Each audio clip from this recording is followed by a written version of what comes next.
Welcome back, my beautiful friends. You're listening to A Moment of Zen right here on 710 WOR, the voice of New York, iHeartRadio. I'm your host, Zen Sams.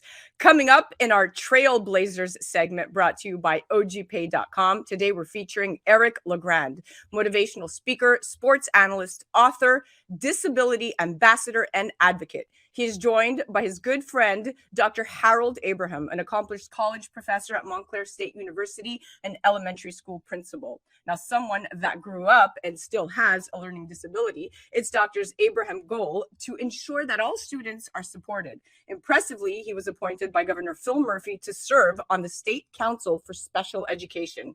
Today, we're chatting disability awareness and overcoming obstacles. Now, a little bit of backstory will go a long way. Are you ready? In October of 2010, Rutgers University football star Eric LeGrand sustained a spinal cord injury in his C3 and C4 vertebrae during a fourth quarter play at MetLife Stadium. According to a recent study, there are nearly 1 in 50 people living with paralysis, approximately 5.4 million people, to put things into perspective.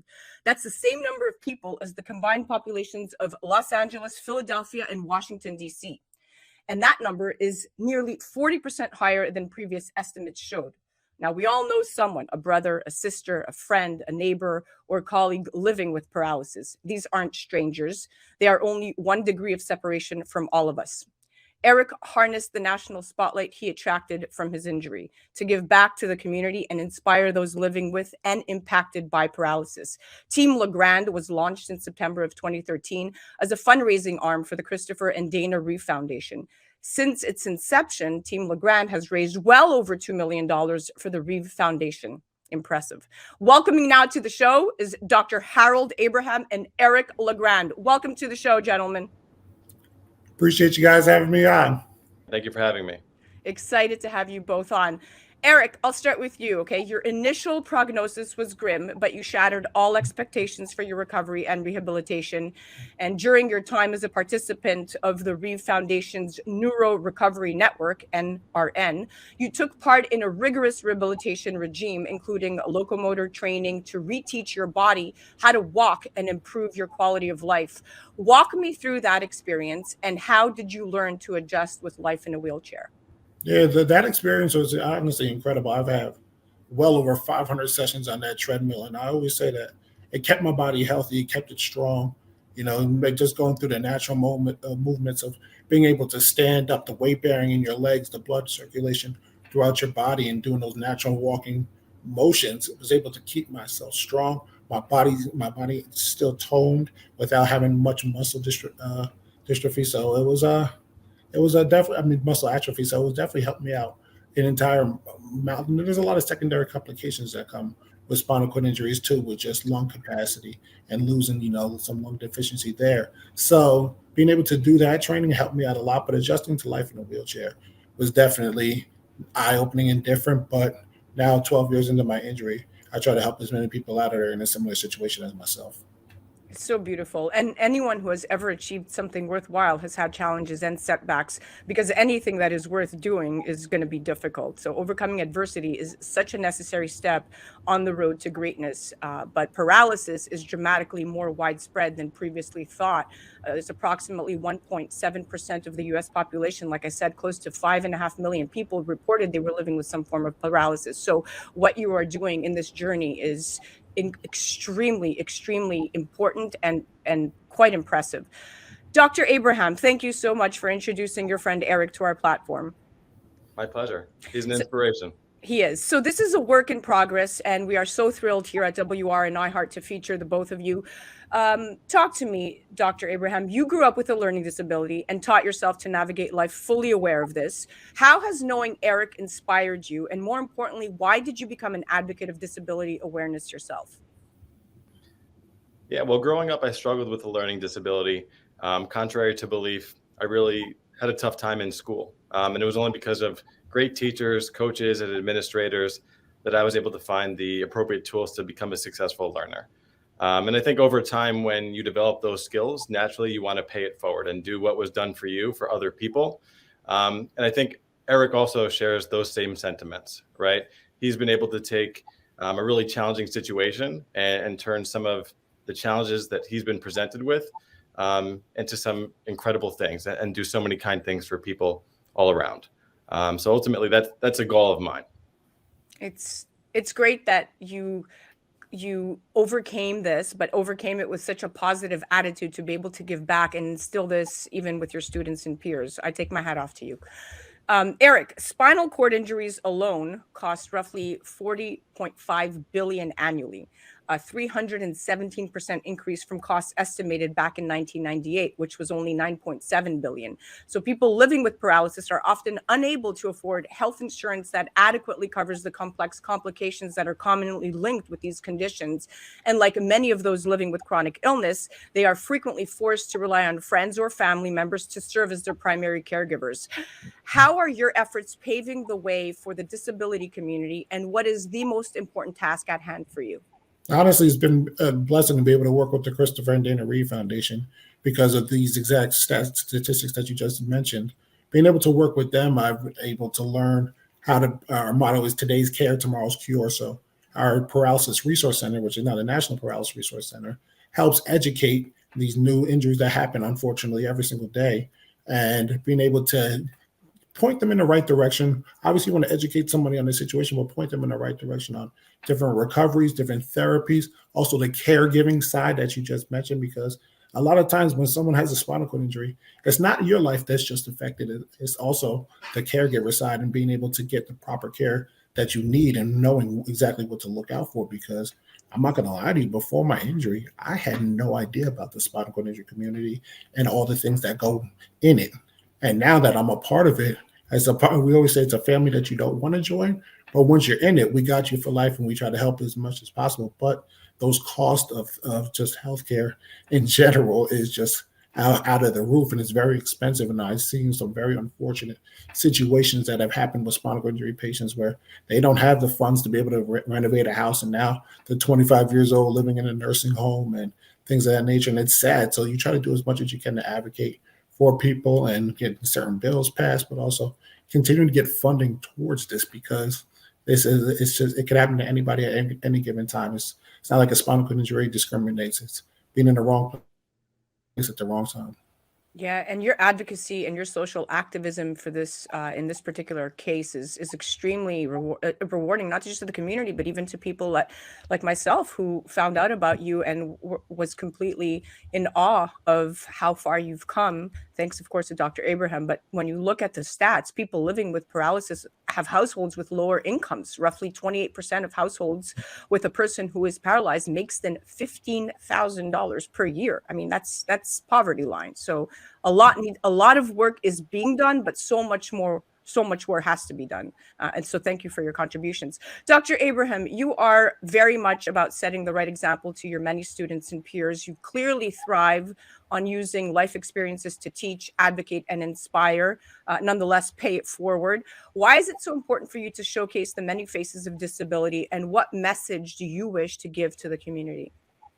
Yeah, I think that's a great question. I think it's so important for people to understand that adversity is a part of life, right? And everybody is going to face adversity at some point or another. Ultimately, what's most important is not the type of adversity that you face, but how you respond to it. And whether you're a child in school or an adult at work, I think having that understanding helps to put things into perspective. When it comes to disability awareness, it's so important that people all around have a general understanding that everybody's different, right? That's what makes the world great. That's what makes the world special. But if you have an understanding that the people around you have certain strengths that might be different from your own, and other challenges that might look different from yours, ultimately, if you come together and work together as a team, you can make amazing things happen. Oh, yes. It's always coming together and working together as a team, and that's at the core of it all. So thank you for highlighting that. Eric, on the employment front, we talked about this earlier about, some stats and numbers here, but on the employment front, 15.5% of individuals living with paralysis are employed versus 64% who are not living with a disability. And then additionally, 42% of those living with paralysis indicated they were unable to work. So Eric, what steps have you had to take to ensure your livelihood and properly financially plan for yourself and your family in the situation that you are? Yeah, I'm honestly, it's when you hear those numbers, it's like very irking, because It's literally, it's life. Somebody cannot support themselves. And the physical, obviously with me, a lot of my physical capabilities were taken away from me. So when this happened to me, I said, what am I going to do with my life? I wanted to finish getting my education, which I was able to graduate from Rutgers. But what did life look like not being able to play in the NFL? I didn't know.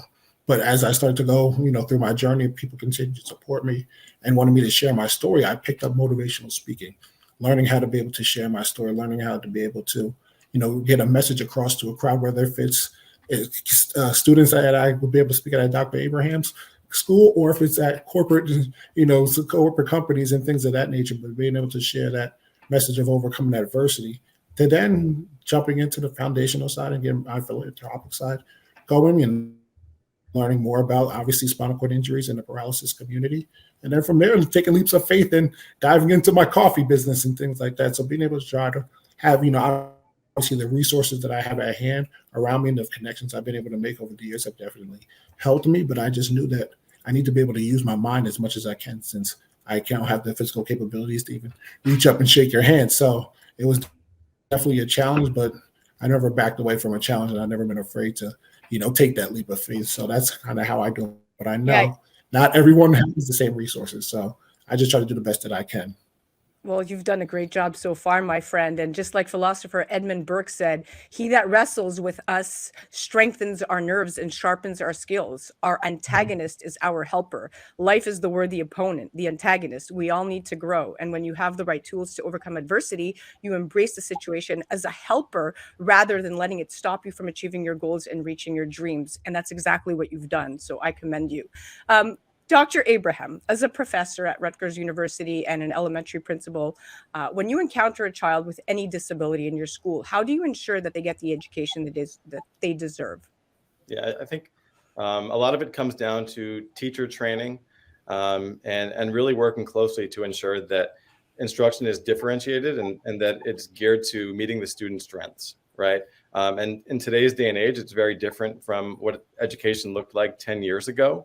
It's more personalized, but we do a lot of work in preparing teachers who are entering the field of education to be able to do that, and working with teachers that are currently practicing to really personalize the experience, to have great connections with kids, to really, follow their IEPs, but more specifically, just customize the educational approach that they have so that they can ensure that the kid is successful in the classroom. I love that you're so on top of it, because you've taken a millennial approach to this. And I, as a millennial mom, love that you are identifying this very early on in your ecosystem, so you could be able to be ahead of the curve, especially with some of these students that will fall through the cracks, or statistically nobody will pick up on it. So thank you for being the eyes and ears for those children. It goes a long way, and it does not go unnoticed. It's my pleasure. I think ultimately when teachers love coming to school and students enjoy coming to school, everybody enjoys the learning process. And I think when you're able to customize it, you often find those results. Well, you've done a great job. Eric and Dr. Abaham, thank you so much for coming on. We are out of time, my dear friends. I just wanted to extend my wishes, my best wishes to you for 2023. Eric, you're doing a fantastic job. Anything that we could do over here at WOR to help promote your foundation, we will. And anytime you want to come on as a guest, it will be our pleasure to refeature you. Well, thank you so much for having me. And I appreciate you highlighting these special moments and special important things that need to be talked about in life. So thank you so much again. Yes, without a doubt. Guys, you definitely have to check out Eric LeGrand. You can check out his website, ericlegrand52.com. He's all over the gram at Eric LeGrand52. His coffee business at LeGrand Coffee House, at LeGrand Whiskey, at Team LeGrand. It's all there, but it all starts on his website, ericlegrand52.com. That was our Trailblazers segment. And remember, guys, at the end of the day, statistics and findings reflect the realities of living with a disability and the need for greater discussion on how we can better support the millions of Americans living with paralysis. Over the years, the Reeve Foundation has shared these findings with congressional leaders, corporate executives, members of the media, and other industry authorities to create a swell of advocacy to collectively combat the drivers of inequality and eradicate the obstacles to freedom faced by people living with paralysis. There is tremendous power in these numbers. By demonstrating the sheer impact of paralysis across the nation from a health, societal, and financial perspective, we are creating a framework to keep moving forward, to enhance the quality of life and find cures for paralysis in the here and now. You're listening to A Moment of Zen right here on 710 WOR, the voice of New York, iHeartRadio. That was our Trailblazer segment brought to you by ogpay.com. We'll be right back after this. A Moment of Zen is brought to you by Caldwell Soames Incorporated, investing globally in transformative businesses like Original Digital Corporation, or ODC. ODC develops advanced consumer and commercial fintech solutions such as OGPay, which will transform the way you manage your money. From sending and receiving money globally for free, paying for goods and services in person and online, pay bills, buy and sell digital currencies, all while earning interest. OGPay is easy to set up, FDIC insured, and your information is secured. Check out ogpay.com.